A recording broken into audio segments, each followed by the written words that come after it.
सदका फितर किस पर वाजिब होता है, कब वाजिब होता है, कितना वाजिब होता है और किसको दे सकते हैं और किस किस की तरफ से वाजिब होता है। ये टोटल 5 सवाल हो गए। तो सदका फितर मालदारों पे वाजिब होता है। मालदार किसे कहते हैं? एक मालदार वो है जिस पर ज़कात वाजिब होती है, वो जरा ज्यादा मालदार होता है। एक वो है जो मुतवस्सित दर्जे का मालदार है और एक वो है जो गरीब है। तो 3 हिस्से किए शरीयत ने इंसानों के, एक मालदार, एक मुतवस्सित, बिटवीन के लोग जो होते हैं, और एक क्या? गरीब। मालदारों पे सिर्फ ज़कात वाजिब है, मालदारों पे ज़कात भी वाजिब है, सदका फितर भी वाजिब है, कुर्बानी भी वाजिब है। मुतवस्सित तबके पर ज़कात वाजिब नहीं है लेकिन कुर्बानी भी वाजिब है, सदका फितर भी वाजिब है। और गरीब तबके पे ना तो कुर्बानी वाजिब है, ना सदका फितर वाजिब है, ना ज़कात वाजिब है। समझ में आ गया? अभी मैं तीनों की अलग अलग डेफिनेशन करूंगा कि मालदार किसे कहते हैं, मुतवस्सित की क्या अलामत है और गरीब की क्या अलामत है। याद कर लें, 3 तबके हो गए। आसान है ना, 3 ही होते हैं। कुछ लोग मालदार होते हैं, कुछ बीच के होते हैं, ना गरीब है ना मालदार है, वो वाले बीच के नहीं, और कुछ गरीब होते हैं। मालदार पे तीनों इबादतें वाजिब हैं। सदका फितर भी 3 माली इबादतें हैं ना इस्लाम में आमतौर पे जो हर एक पर होती हैं, सदका फितर, ज़कात और कुर्बानी। बाकी हज का एक अलग उसूल है बिल्कुल, उसमें दरख्वास्तें जब जा रही हो तो उस वक्त पैसा हो। मैं भी हज को नहीं ला रहा बीच में। आमतौर पे जो 3 इबादतें जो हर साल आ रही होती हैं, ज़कात, सदका फितर और कुर्बानी, तो ये तीनों किस पर वाजिब है? मालदारों पे। दूसरा तबका है मुतवस्सित का, दरमियाना तबका। दरमियाना तबका, इस पर ज़कात तो वाजिब नहीं है लेकिन सदका फितर भी वाजिब है और कुर्बानी भी वाजिब है। और एक तबका होता है गरीबों का, उस पे ना सदका फितर वाजिब है, ना ज़कात वाजिब है, ना कुर्बानी वाजिब है, बल्कि वो सदका फितर ले भी सकता है, ज़कात भी ले सकता है। दरमियाना जो तबका है उस पे ज़कात वाजिब तो नहीं है लेकिन वो ले भी नहीं सकता ज़कात, क्योंकि ज़कात सिर्फ गरीब ले सकता है। समझ रहे हैं? समझ में नहीं आ रहा तो क्या फायदा यार, दोबारा याद कर लो। ये माल अभी बता रहा हूं ना, बता रहा हूं एकदम। आप पीएचडी कर लेंगे क्या? पहले 8वीं पास करता है फिर मैट्रिक में आता है इंसान। तो मालदारों पे ज़कात वाजिब देंगे, मालदार उल्टा देगा ज़कात, सदका फितर भी देगा और कुर्बानी भी करेगा। दरमियाना तबका ज़कात ना देगा ना लेगा, क्योंकि गरीबों का हक है, मुतवस्सित लोगों का हक नहीं है ज़कात। और सदका फितर देगा, क्योंकि सदका फितर और कुर्बानी के लिए मालदार होना जरूरी नहीं है, बस इतना काफी है कि गरीब ना हो, इतना काफी है कि गरीब ना हो। और तीसरा तबका है गरीबों का, तो जो गरीब हैं वो ज़कात ले सकते हैं, सदका फितर भी ले सकते हैं। बाकी कुर्बानी तो कोई भी गोश्त खा सकता है, मालदार भी गरीब भी। अब मालदार की क्या डेफिनेशन है भाई? मालदार कहते हैं जिस पे ज़कात वाजिब हो तो वो 4 चीजें देखी जाती हैं। नंबर 1 गोल्ड कितना है आपके पास, नंबर 2 सिल्वर यानी चांदी, नंबर 3 कैश अमाउंट यानी पैसे, चाहे वो डॉलर की शक्ल में हो, यूरो की शक्ल में हो, पाकिस्तानी करेंसी वैसे किसी के पास हो तो उसको ज़कात देने को दिल चाह रहा होता है। लेकिन खैर सऊदी अरब ने पाकिस्तानी करेंसी लेना ही छोड़ दी है। पहले हम जाते थे ना करेंसी दो रियाल लो, अब वो कहना डॉलर देगा तो रियाल मिलेगा। करेंसी को बैठ के इतनी अल्लाह माफ फरमाए हमारी करेंसी डीवैल्यू हो गई है। अच्छा खैर, तो अच्छा सऊदी अरब वालों के लिए ज़कात की अलग ही निसाब है। वो कहते हैं जो पाकिस्तान से आए दे दो बस, उसको आंख बंद कर। उनकी फिक़ह की किताबों में ना मसला ही चेंज कर दिया उन्होंने, और पाकिस्तानी होना काफी है। एक अरब ने ऐसे ही किया, एक ज़कात दे रहा था किसी पाकिस्तानी को, तो उसने कहा भाई मैं मालदार आदमी हूं यार, मुझे क्यों दे रहे हो ज़कात? उसने कहा नहीं लो। उसने कहा मैं फैक्ट्रियों का मालिक हूं यार, मैं क्यों दे रहा हूं? उसने कहा कुल्लू पाकिस्तानी मिस्कीन, तो पाकिस्तानी है तो तू ज़कात का मुस्तहिक। एक फिक़ह ये भी है। खैर, तो मालदार की डेफिनेशन क्या है भाई? सोना, चांदी, कैश अमाउंट जो नकदी होती है, और चौथी चीज है माले तिजारत। तिजारती माल उस माल को कहते हैं जो आपने बेचने की नीयत से खरीदा हो और ताहाल बेचने की नीयत बाकी हो। आपने प्लॉट खरीदा, खरीदते वक्त कंफ्यूज थे कि बेचूंगा या इस पे घर बनाऊंगा, बाद में फैसला करेंगे, वो प्लॉट माले तिजारत में शामिल नहीं है, उस पे ज़कात वाजिब नहीं है। समझते हो? आपने गाड़ी खरीदी, यार इस्तेमाल करते हैं, पुरानी हो जाएगी तो क्या करेंगे? बेच देंगे। नीयत असल में इस्तेमाल की है, पुरानी चीजें, बीवी के अलावा हर पुरानी चीज इंसान निकाल देता है। बेगम जितनी भी पुरानी हो तो आप भी उसी हिसाब से पुराने हो जाते हो। आप कहते हो अब मैं इसको निकालूंगा तो मुझे मिलेगी तो कोई पुरानी मिलेगी ना, क्या ख्याल है? तो अब वो पुरानी वाली ठीक है। तो हर वो चीज जो बेचने की नीयत से खरीदी हो और ताहाल बेचने की नीयत बाकी हो, उसको कहते हैं तिजारती माल। खरीदी बेचने की नीयत से, लेकिन जब ज़कात की तारीख आई तो उससे पहले आपकी नीयत बदल गई। यार मैंने खरीदी तो इसलिए थी कि बेचूंगा, लेकिन यार ये प्लॉट बेचने का है नहीं, ये रखो बच्चों के काम आएगा, मरने के बाद किसके काम आएगा? बच्चों के काम। ये रखो यार बाद में इस पे मुर्गियां पालेंगे, बकरियां पालेंगे, इस पे कुछ भी हो सकता है ना। तो इसका मतलब नीयत थी, मगर अब क्या हो गई है? चेंज। बाद में दोबारा बेचने की नीयत बन भी गई तो ये ज़कात में शामिल नहीं होगा, इसलिए कि वो नीयत ताहाल बाकी नहीं है, बीच में नीयत क्या हो गई थी? खत्म। अब अगर दोबारा बेचने की नीयत बन भी गई तो भी ज़कात नहीं है। तो ज़कात के लिए जरूरी है वो माल खरीदते हुए नीयत थी बेचने की और कंटिन्यू वो नीयत अब तक बाकी है। जैसे दुकान में जो माल खरीदा होता है, पड़ा हुआ होता है, सारा दुकानदार ने बेचने के लिए ही खरीदा है, तो सारे माल पे क्या है, ज़कात वाजिब है। जिन लोगों का प्लॉटों का बिजनेस है, प्लॉट खरीदा, नीयत यही होती है बेच देंगे कल, उन पे प्लॉटों पे ज़कात बोलो वाजिब है। तो चौथी चीज हो गई माल तिजारत। तो जिसके पास ये चार चीजें या चारों का मजमुआ या चारों में से तीन का मजमुआ या दो का मजमुआ या कोई एक चीज इतनी वैल्यू हो उसकी कि वो 52.5 तोला चांदी की कीमत के बराबर हो जाए। आजकल 52.5 तोला चांदी का क्या रेट है, 1,29,30, 30, 39 कुछ ऐसे चल रहा है, 1,32 तक हो गया पाकिस्तानी करेंसी में। 1,32 52.5 तोला चांदी, गूगल पे लिखेंगे फौरन रेट आ जाएगा, रोजाना रेट चेंज होता है। तो जिसके पास कैश अमाउंट इतना हो, जिसके पास सोना हो, आजकल सोना 7.5 तोले पर नहीं है क्योंकि सोना बहुत महंगा हो गया है। सोने के साथ 1 रुपया भी अगर आपके पास है तो फिर सोने का निसाब नहीं देखा जाता बल्कि चांदी की कीमत देखी जाती है। 7.5 तोले पर ज़कात उस सूरत में होती है कि आपके पास सोने के अलावा एक टेडी पाई भी ना हो, 1 रुपया भी ना हो, फिर सोने का निसाब है। वरना सोने के साथ आजकल कुछ ना कुछ पैसे होते हैं लोगों के पास, तो सोना के फिर निसाब नहीं होता, फिर चांदी का निसाब होता है। चांदी 52.5 तोला चांदी 1,32,000 ऊपर नीचे रेट होते हैं। तो 1,32,000 के बराबर किसी के पास सोना हो या चांदी हो या तिजारती माल पड़ा हुआ हो या कैश अमाउंट हो, तो ये देखेगा इसमें से कर्जे माइनस कर देगा सारे। क्या कर देगा बोलो, कर्ज। मिसाल के तौर पर आपके पास 1 तोला सोना है, वो 1 तोला ही आजकल 2 लाख के बराबर है, या आधा तोला सोना है तकरीबन 1 लाख, ये हो गया। और अल्लाह भला करे आपने कोई चीज खरीदी बेचने के लिए, मुर्गा खरीदा, चूजा खरीदा कि जरा मुर्गा बन जाएगा तो क्या करूंगा, इसको बेचूंगा, तो इसको भी शामिल करोगे। कीमत मिलाई 8-10 हजार का मुर्गा हो गया, और इस तरह की मिला मुलू के 1,32,000 तक मामला क्या हो रहा है, पहुंच रहा है। जिस दिन आपके पास इतने पैसे हो गए तो अब आपने देखना है मेरे ऊपर कर्जे क्या क्या है। जो कर्जे आपके ऊपर, जो लोगों से कर्जे लिए हुए हैं, वो सारे इसमें से माइनस करो, चाहे उनके देने का टाइम आया है या टाइम नहीं आया। मिसाल के तौर पर वसीम भाई से आपने 1 करोड़ रुपए लिए थे, बोला था अगले साल दूंगा। तो कर्जा जब हम किसी से लेते हैं ना, तो हम जो वादा करते हैं ना 1 साल के बाद दूंगा, शरअन सामने वाले को यह हक है कि अगले ही दिन आ जाए वो मांगने के लिए। समझते हो, कर्जे की मियाद शरीयत में मुतय्यन नहीं होती। देखो कर्जे की 2 किस्में हैं, एक होता है दैन और एक होता है कर्ज। कर्ज कहते हैं आपने वसीम से ले लिए, सत्तार भाई से ले लिए, यार मेरी शादी होने वाली है, 1 करोड़ रुपए चाहिए, 50 लाख चाहिए, 1 लाख चाहिए, इट इज कॉल्ड कर्ज। ये किसी चीज के बदले में नहीं लिया जा रहा, समझते हो ना, इसको क्या कहते हैं, कर्ज। और एक होती है दैन, एक होता है दैन। दैन का मतलब है आपने गाड़ी बेची किस्तों पे, पेमेंट का टाइम क्या है, 1 साल के बाद है। तो ये जो कर्ज आपके ऊपर आया है या सामने वाले पे आया है, ये गाड़ी के बदले में आया है। समझ रहे भाई, नहीं आ रहा समझ में, आसान है ना। कर्जे की 2 किस्में होती हैं, दोनों का हुक्म अलग अलग है।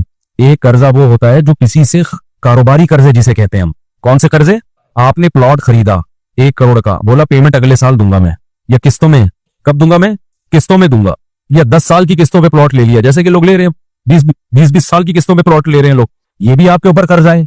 और एक कर्जा वो होता है जो किसी चीज के बेचने खरीदने के बदले में नहीं आया, वैसे यार मेरा फला काम है, तू मुझे इतने पैसे दे दे। तो जब आपने किसी से कोई डीलिंग किए बगैर, कोई चीज खरीदे या बेचे बगैर कर्जा लिया है, तो वो कर्जा 1 साल बाद के लिए देना हो, आपने 2 साल बाद देना हो, लेकिन जिससे कर्जा लिया है शरीयत में उसको हर वक्त हक हासिल है कि वो आज ही आपसे मुतालबा कर ले। लिहाजा वो तमाम कर्जे ज़कात के निसाब से माइनस किए जाएंगे, मिन्हा किए जाएंगे। उसमें ये नहीं देखा जाएगा कि ये तो इसने अभी देना ही नहीं है, इसमें तो 1 साल का टाइम मिला हुआ इसको, समझ रहे हो, वो फिर भी देने हैं आपने। वो कल आ जाए, जैसे मैंने आपको 1 करोड़ रुपए अल्लाह के फजल से फर्ज करो दे दिए, और मैंने कहा 1 साल के बाद मैं आपसे लूंगा, जा मौज कर, 4 शादियां कर इसमें। तो कल मुझे ख्याल आया कि पहले अपनी तो कर लो, या अपना नहीं आया दूसरे का आ गया, मैंने कहा भाई मेरे पैसे वापस कर। तो शरन आप ये नहीं कह सकते कि आपने चूंकि 1 साल के बाद का टाइम लिया था लिहाजा मैं पाबंद नहीं हूं, आप पाबंद है। क्योंकि ये ताजील जो है ना, ये कलअदम है। ये अखलाकी पाबंदी तो है कि 1 साल से पहले ना मांगू, लेकिन जिसने कर्जा दिया है शरीयत में हर वक्त उसको यह हक हासिल है कि वो जब चाहे अपनी रकम का मुतालबा कर सकता। जैसे मैंने अपनी बाइक दे दी किसी को कि यार 1 साल तक तू चला, अगले दिन मुझे ख्याल आया नहीं भाई मैं इसकी वाट लगा दे, बाइक ला दे, तो आपको हक हासिल है, भाई मेरी बाइक है, जब चाहूं मैं ले लूं वापस। तो ऐसे ही मेरे पैसे हैं, जब चाहूं वापस ले लूं। मैंने कहा था 1 साल से पहले नहीं लूंगा, तो अखलाकी तौर पे तो कहा जाएगा यार तूने 1 साल का टाइम दिया था, तू करके आ रहा है। लेकिन शरन आप पाबंद होंगे, जब वो मांग रहे हैं तो दें, समझते हो। जबकि दैन में ऐसा नहीं है। मैंने गाड़ी बेची, प्लॉट बेचा, आपको 5 साल की किस्तों पे, पहली किस्त 1 महीने बाद शुरू होगी, 1 करोड़ आप पर लाजिम हो गए, मैंने प्लॉट आपके हवाले कर दिया, अब मैं अगले दिन आ गया, अभी दे सारे पैसे मुझे अभी चाहिए, तो आप ये कह सकते हो भाई आपसे मुआहदा क्या हुआ है, हर महीने की पहली तारीख को पहली किस्त आएगी। तो शरअन भी आप देने पर पाबंद नहीं हो, अखलाकी तौर पे भी पाबंद नहीं हो। अब समझो, इस ज़कात का निसाब आपके पास 1 करोड़ रुपए तक पहुंच गया। वसीम से कर्जा आपने लिया हुआ है 1 करोड़, टाइम लिया हुआ है कि मैं 1 साल के बाद वापस करूंगा, लेकिन इस कर्जे को आप इस 1 करोड़ से माइनस करो। 1 करोड़ आपके पास है, कर्जा भी 1 करोड़ है, 1 करोड़ को 1 करोड़ से प्लस माइनस किया, जवाब क्या आया? 0। तो शरीयत कहेगी आप 0 रुपये के मालिक हैं। लेकिन आपने प्लॉट खरीदा हुआ है 1 करोड़ का, आपके पास बैंक में 1 करोड़ रुपए हैं, या सोना है चांदी मिला के 1 करोड़ की मालियत, और प्लॉट का कर्जा भी आप पे कितना चढ़ा हुआ है? 1 करोड़, लेकिन वो है 20 साल की किस्तें। तो अब क्या होगा समझो, तो जो किस्तें 1 साल के अंदर अंदर अदा करनी है उनको आप माइनस करोगे, 1 साल के बाद वाली इस निसाब से माइनस नहीं करोगे। 1 साल का मतलब क्या है? जो ज़कात की तारीख है ना, जिस दिन ज़कात निकालनी है आपने, वाजिब हो रही है ज़कात जिस दिन, उसके बाद से अगले साल तक इसी तारीख तक जो किस्तें आपने देनी है वो माइनस कर लेंगे। मिसाल के तौर पर 1 साल में उसने कहा था कि भाई 20 लाख रुपए तक आपने देने हैं, बाकी आपके पास मजीद टाइम है 9 साल का, तो आपने इस 1 करोड़ से माइनस कितने करने हैं? 1 करोड़ नहीं बल्कि 20 लाख। तो 80 लाख पे आपको ज़कात देनी। समझता है कि नहीं समझता? इसी तरह जो गैस बिजली आप यूज कर चुके हो, जिसका बिल अभी आना है, वो भी आपके ऊपर दैन है, जिसकी अदायगी का वक्त आ चुका है। अगरचे बिल अभी आया नहीं है, लेकिन उस महीने आपने बिजली यूज कर ली है, बिल अभी आएगा, वो आपके जिम्मे दैन बन गया है, तो वो भी आपने ज़कात के निसाब से क्या करना है? माइनस। गैस बिजली का बिल भी माइनस करना है आपने। समझते हो? राशन वाले से सौदा उठाया था, बिल बन चुका है, अभी आपने पैसे दिए नहीं है, लेकिन सौदा ले चुके हो, तो वो दैन आप पर वाजिब हो चुका है, लिहाजा उसको भी आप क्या करोगे? माइनस। ऐसा नहीं कि अगले महीने का राशन भी माइनस करो, क्योंकि अगले महीने भी मैंने खाना है ना, वो माइनस नहीं होगा। बच्चों की अगले महीने की फीसें माइनस नहीं होंगी। इस महीने बच्चे स्कूल गए हैं, लिहाजा इस महीने की फीस आप पर लाजिम हो गई है, अगरचे दी नहीं है, लेकिन वो ज़कात के निसाब से क्या करोगे? माइनस। तो जो दैन जिसकी अदायगी का वक्त आ चुका है वो भी माइनस करोगे, हर तरह के कर्जे वो भी माइनस करोगे, और किस्तों पे कोई काम कोई चीज अगर खरीदी है तो 1 साल का कर्जा माइनस करोगे, उसके बाद वाला माइनस नहीं करोगे। बेगम का मेहर वो माइनस किया जाएगा कि नहीं किया जाएगा? आपकी जब शादी हुई थी आपने 1 करोड़ मेहर रख लिया, अब आप कह रहे हो कि यार मेरे पास 1 करोड़ है, लेकिन मेरे पास मेहर भी तो मेरे ऊपर 1 करोड़ वाजिब है ना, तो मैं वो माइनस करूंगा, और 10 साल से वो माइनस कर रहा है। तो खूब समझ लो, मेहर में हुक्म ये है कि अगर बीवी मुतालबा कर रही है और आपका देने का इरादा पक्का बन चुका है कि जैसे ही पैसे इकट्ठे होते हैं इसका मैं मेहर दे दूं, तो फिर तो आपको वो मेहर माइनस करना है। अदरवाइज आपको मेहर की रकम उस देन से माइनस, उस निसाब से माइनस नहीं करनी है। बीवी मुतालबा भी नहीं कर रही तो भी माइनस नहीं करनी। समझते हो? तो मेहर ऐसा होता है जो मुअज्जल होता है ना, अदायगी का वक्त आ गया है, लेकिन बेगम कह रही है कि चलो छोड़ो, और आपका भी इरादा है कि फिलहाल कोई जरूरत नहीं है, अभी कोई ना मांग रही है ना मैंने देना है, तो फिर उसको माइनस नहीं किया जाएगा। हाँ, वो मेहर जिसकी अदायगी का टाइम आ गया है, और यानी अदायगी का टाइम जब भी आता है जब बेगम मुतालबा करती है, तो उसको माइनस करना पड़ेगा। अब मैं जल्दी से बात को समेटता हूं, मुझे लग रहा है आप लोग थक गए हैं, बोर हो रहे हैं, तो यही मैं अगर अभी कोई तरीका बता रहा होता ना, वो एप्लीकेशन से पैसा कमाने का, फिर देखो ऐसा लग रहा होता है जैसे सब गुटखा खा के बैठे हुए। अभी बता रहा हूँ, पहले ये मुकम्मल कर लूं, कोर्स मुकम्मल हो जाए, फिर सवालात का सेशन आखिर में। तो जो 4 चीजें जिसके पास होंगी, सोना चांदी नकदी माले तिजारत, ये 4 चीजें जिसके पास होंगी और इतनी वैल्यू को पहुंच जाए कि 52.5 तोला चांदी के बराबर, और उससे कर्जे भी माइनस कर लिया, कर्जे भी माइनस करके 52.5 तोला चांदी के बराबर जब पहुंच जाएंगी ना, जिस दिन पहुंचेंगी ज़कात लाजिम नहीं होगी, वो तारीख आप पर नोट करना लाजिम हो जाएगा। इसको खूब समझें, जिंदगी में पहली मर्तबा जिस इस्लामी तारीख को आपके पास इतने पैसे आए कि कर्जे लोन माइनस करके भी आप 52.5 तोला चांदी यानी आज की तारीख में 1,32,000 के मालिक बन गए थे, तो आप पर लाजिम था कि वो इस्लामी तारीख आप अपनी डायरी में नोट कर लेते कि 5 मुहर्रम या 10 रबीउल अव्वल या 3 सफर को मैं इतना मालदार बनाऊं। अब क्या होगा? अब आपने क्या करना है? तारीख नोट हो गई, भाई मैं 3 सफर को मेरे पास इतना पैसा आया। अब अगले साल 3 सफर को आपने नोट करना है, 3 सफर ही को, ना 2 को ना 4 को, 3 सफर को अगले साल देखना है कि मेरे पास है क्या। लॉकर में देखो गोल्ड कितना रखा हुआ है, सिल्वर कितनी है, पैसे देखो बटवे में कितने पड़े हुए हैं, बैंक में कितने पड़े हुए हैं, कितने लोगों से लेने हैं, जो लेने हैं वो भी इसमें शामिल होंगे, जो देने हैं वो माइनस होंगे, जो लेने हैं और जिनके मिलने की उम्मीद भी है, कुछ ऐसे लेने होते हैं जो आखिरत में मिलेंगे, दुनिया में नहीं मिलते, वो उम्मीद भी है कि वो दे देगा, बंदा नाइस पर्सन है, अच्छा आदमी है, दे देगा, तो वो सब शामिल करके आपने देखा यार 52.5 तोला के बराबर हिसाब पहुंच रहा है कि नहीं पहुंच रहा, पहुंच रहा है तो ज़कात वाजिब है, नहीं पहुंच रहा तो इस साल की ज़कात खत्म, इस साल आपकी ज़कात वाजिब नहीं है। समझते हो? तो ये रमजान ज़कात का महीना नहीं है, हर आदमी की ज़कात दूसरे से मुख्तलिफ। हाँ, ये जरूर है कि 3 सफर को आप मालदार बने थे, अगली 3 सफर को आपने जब हिसाब किताब लगाया, हिसाब किताब 3 सफर ही को लगाना पड़ेगा, अगर 3 सफर को आप मालदार बने तो लगा के आपने कैलकुलेशन की, इतने पैसे बैंक में, इतने लॉकर में, इतने वसीम को दिए हुए, इतने गफ्फार को दिए हुए, इतने चमुनी आपा को दिए हुए, तो ये सारे कैलकुलेशन करके आपने कहा कि यार आज की तारीख में मैं मालिक हूं फॉर एग्जाम्पल 40 लाख रुपए का। तो आपने क्या किया, यानी 40 लाख की मालियत का, सोना भी इतनी मालियत का है आज के रेट के हिसाब से वगैरह, तो 40 लाख को आपने फौरन डिवाइड कर देना है 40, जो भी अमाउंट है उसको किससे डिवाइड करना है? 40 से। जो जवाब आए तो 40 लाख में आसानी से समझाने के लिए 80 लाख को डिवाइड करेंगे 40 से तो क्या जवाब आएगा? 2 लाख। 40 लाख को डिवाइड करेंगे तो क्या जवाब आएगा? 1 लाख।